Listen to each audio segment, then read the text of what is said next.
दोस्तों, good evening. अच्छा, market में जो तेजी थी हमने चर्चा की थी, ये जो बुलेट ट्रेन है अब ये स्टेशन के निकट पहुंच चुकी है। निफ्टी में कहीं ना कहीं एक प्रॉफिट बुकिंग, एक गिरावट देखने को मिल सकती है। 17,250 के आसपास जो है हमारा रेजिस्टेंस था। अब ये कोई टेक्निकल रेजिस्टेंस नहीं था भाई, और ना ही ये आपको जो है कोई मानसिक लेवल था। ये मैंने आपको एक्सपीरियंस के हिसाब से बताया था कि अक्सर निफ्टी जब जाता है तो इस प्रकार के लेवल से अक्सर जो है एक प्रॉफिट बुकिंग आ जाती है। वहीं जो है 230 के आसपास से रेजिस्टेंस के करीब से एक अच्छी खासी प्रॉफिट बुकिंग निफ्टी में देखने को मिली है। लेकिन भाई आगे क्या होगा, कल एक्सपायरी भी है, क्या हो सकता है मार्केट में, चर्चा करेंगे मार्केट की यानी निफ्टी की, और जो है बैंक निफ्टी की भी चर्चा करेंगे और स्टॉक के एनालिसिस करने का प्रयास करेंगे। स्वागत है आपका आपके अपने चैनल टीके मनी में। जो नए लोग हैं टेलीग्राम चैनल पर आ सकते हैं, टीके मनी आपको सर्च करना है, आप टेलीग्राम पे आ सकते हैं। सिर्फ टीके मनी आपको सर्च करना है, आप टेलीग्राम पर ज्वाइन कर सकते हैं। चलिए चर्चा की शुरुआत करते हैं। देखिए, सबसे इंपॉर्टेंट है मार्केट, लेकिन एक चीज और इंपॉर्टेंट है, नए रूल्स आज से जो है कहीं ना कहीं वो स्टार्ट हो चुके हैं। तो इससे क्या फायदा नुकसान है, देखिए सीधी सी बात है, आपको पता भी है। यहाँ पर जो ऑप्शन बाइंग करने वाले हैं, ऑप्शन बायर को कोई फर्क नहीं पड़ने वाला है, उन्हें कोई दिक्कत नहीं है। अगर समस्या है तो वो ऑप्शन सेलर को है, और जो फ्यूचर्स में ट्रेड करते हैं या स्टॉक्स में इंट्राडे करते हैं वहां पर एक समस्या है कि मार्जिन लगभग जो है काफी हद तक जा चुके हैं। जैसे पहले आप भी मान लीजिए जो है निफ्टी 1.5 लाख रुपए में जो हम ट्रेड करते थे जब 75 का लॉट था, तो एक वक्त था जब 30-40,000 में आप इंट्राडे कर सकते थे निफ्टी में। और कुछ ब्रोकर्स तो और भी कम में आपको मौका देते थे, 15,000 में भी मौका मिला है एक वक्त। और वहां पर जो है वो बढ़ के वो 50,000 फिर 1 लाख, और अब जो है वो बिल्कुल आपको जो है अब पूरी मार्जिन देनी पड़ती है। ये पुराने रूल के हिसाब से अभी तो भाई 50 का हो गया निफ्टी लॉट, तो यहाँ पर जो है मार्जिन पूरी तरीके से अब जो है जितनी ओवरनाइट पोजीशन के लिए लगती थी, यानी NRML के लिए जो लगती थी डिलीवरी, जो भी आप कह सकते हैं, वही मार्जिन आपकी जो इंट्राडे के लिए लगने वाली है। तो कोई फर्क नहीं रहने वाला है। तो ऑप्शन सेलिंग जो करते हैं या जो फ्यूचर्स में काम करते हैं, तो एक चीज है, आपको पता है पिछले साल ही जो ये हेजिंग का जो है, अगर आप ठीक से हेजिंग करते हैं, मैं इस पर से एक एक्सक्लूसिव वीडियो बनाने का प्रयास भी करूंगा, अगर आप ठीक से हेजिंग करते हैं तो ऑप्शन सेलर भी जो है और ऑप्शन जो और जो फ्यूचर्स में बाइंग या शॉर्टिंग करते हैं, वो भी कहीं ना कहीं जो है चीजों को जो है संभाल सकते हैं, मार्जिन को काबू में रख सकते हैं। कोई दिक्कत नहीं है, चीज आपको याद रखनी है। और ऑप्शन बायर को तो खैर कोई फर्क नहीं पड़ने वाला है, क्योंकि वहां जो है सीधा सीधा कैश जाता है, वहां कोई मार्जिन तो जाता नहीं है। तो ये चीज आपको जरूर ध्यान में रखनी है। कहीं ना कहीं थोड़ी जो फ्लेक्सिबिलिटी हमें लानी पड़ेगी, कहीं ना कहीं ऑप्शन सेलिंग में भी जो है हेजिंग के साथ जो है, और ठीक से हेजिंग करके काम किया जा सकता है। मान लीजिए आपने शॉर्ट किया है तो आप ऊपर की जो है कॉल खरीद सकते हैं, उस हिसाब से आप हेजिंग भी कर सकते हैं। और अगर आपको और मार्जिन डिक्रीज करना है, 2 कॉल खरीद ली, तो इस प्रकार से हेजिंग काफी चीज रहती है। इसके लिए एक एक्सक्लूसिव वीडियो बनानी पड़ेगी, ऐसे नहीं हो पाएगा। लेकिन ऊपर ऊपर की बात हमने कर ली है, ये चीज आपको याद रखनी है। चलिए अब निफ्टी की तरफ चलते हैं। देखिए निफ्टी में जो है एक चीज आपको याद रखनी है, हमने कल डिस्कस किया था कि 17,250 के आसपास जो है ये आसपास एक लेवल है, यहां से मार्केट जो है प्रॉफिट बुकिंग दिखा सकता है। अब ये कोई टेक्निकल लेवल नहीं था, ये मैंने आपको कल भी बताया था, और ना ही ये जो कोई मानसिक कुछ लेवल था। ये हमने चर्चा की थी कि जब मार्केट नीचे से जाता है तो कुछ ऐसे लेवल्स रहते हैं, यहां से अक्सर मार्केट दिखाता है, कुछ चाल दिखाता है। जैसे नीचे की तरफ जाता है तो एक 600 का लेवल होता है, वहां से अक्सर पलटी मारता है, और कुछ वैसा ही ऊपर जाने का लेवल है, तो एक प्रॉफिट बुकिंग का इंतजार था, वो आई है। देखिए अब मार्केट में क्या हो सकता है, पहली चीज विक्स कहां है, विक्स में थोड़ी गिरावट आई है, ये चीज आपको याद रखनी है। विक्स में थोड़ी जो है नरमी आई है कहीं ना कहीं। अब आगे कल क्या हो सकता है, एक्सपायरी के दिन ये हम डिस्कस करते हैं।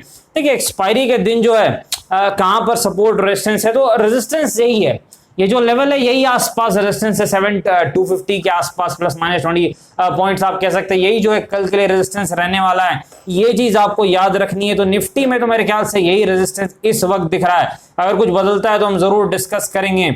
अब देखिए बैंक निफ्टी में सपोर्ट कहां पर है। देखिए सपोर्ट जो निफ्टी में ये 17,000 के आसपास कुछ एक सपोर्ट दिख रहा है। ये जो 17,000 के आसपास का कुछ एरिया है, यहां पर एक पहला सपोर्ट निफ्टी में दिख रहा है, ये चीज आपको याद रखनी है, क्योंकि इसने एक रेजिस्टेंस का काम किया था और एक मानसिक लेवल भी होता है जो 17,000, ये जो राउंड फिगर रहता है, तो ये एक प्रकार से सपोर्ट का काम कर सकता है।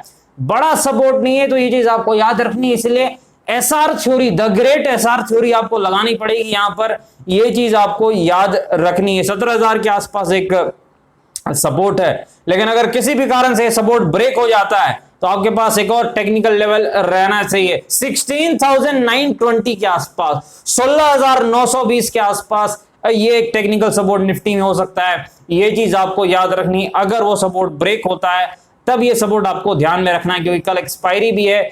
ये चीज आपको ध्यान में रखनी। रेजिस्टेंस भाई 17,250 के आसपास, जो आज भी हमने डिस्कस किया था। आगे बढ़ते हैं भाई, बैंक निफ्टी के पास चलते हैं। बैंक निफ्टी में जो है कहीं ना कहीं कल अंडर परफॉर्मेंस थी, तो आज इसने निफ्टी के मुकाबले तो अच्छी परफॉर्म की है। निफ्टी नीचे की तरफ था और ये फिर भी एक अच्छी जो है क्लोजिंग देने में कामयाब रहा है, इसमें कोई शक नहीं। एक वक्त तो ये काफी ऊपर की तरफ था, लेकिन 37,000 के आसपास कुछ मानसिक लेवल भी थे, एक रेजिस्टेंस का काम किया उस लेवल ने। मेरे ख्याल से हमने रेजिस्टेंस 37,000 ही डिस्कस किया था कल की एनालिसिस वीडियो में, जैसा मुझे याद है। आप खुद एक बार चेक कर ले, क्योंकि टेलीग्राम पर तो मैं अपडेट करता नहीं, क्योंकि मैं इसमें उतना ट्रेड नहीं करता, पर ट्रेडर्स करते हैं इसलिए मैं डिस्कस करता हूं। तो 37,000 के आसपास ही शायद हमने बैंक निफ्टी का रेजिस्टेंस डिस्कस किया था, क्योंकि एक मानसिक लेवल भी था और एक अच्छी खासी गिरावट आई है। तो यहां पर जो है अब जो है सपोर्ट कहां पर बैंक निफ्टी का दिख रहा है कि 36,200 के आसपास, 36,200 के आसपास बैंक निफ्टी का एक जो है ये सपोर्ट इस वक्त दिख रहा है। ये चीज आपको याद रखनी है। और रेजिस्टेंस कहां पर है? 36,850 के आसपास, 36,850 के आसपास बैंक निफ्टी का रेजिस्टेंस है। ये चीज आपको याद रखनी है। आगे बढ़ते हैं भाई, इन्फोसिस के पास चलते हैं। देखिए कहीं ना कहीं आईटी स्टॉक जबरदस्त तेजी में थे, लेकिन अब बैंकिंग स्टॉक जब तेजी दिखाते हैं तो यहाँ सुस्ती आती है, जैसा अक्सर देखा गया है। फंडामेंटली आपको पता है कोई नई चीज नहीं है, एक बहुत ही स्ट्रॉन्ग स्टॉक है इन्फोसिस, टेक्निकली भी स्ट्रॉन्ग है, कोई दिक्कत नहीं है। कहां पर रेजिस्टेंस है? 1750 के आसपास एक इमीडिएट रेजिस्टेंस है। सपोर्ट कहां पर है इन्फोसिस का?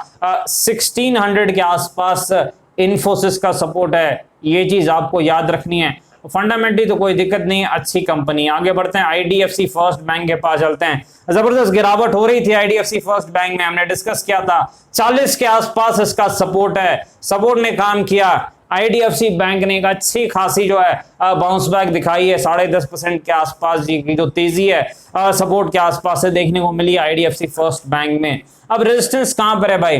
देखिए रेजिस्टेंस 50 के आसपास एक दिख रहा है, 4850, क्योंकि ये पहले एक सपोर्ट था। एसआर थ्योरी कहती है एक चीज टूटा तो उल्टा हो जाता है, एस बन जाता है आर, आर बन जाता है एस।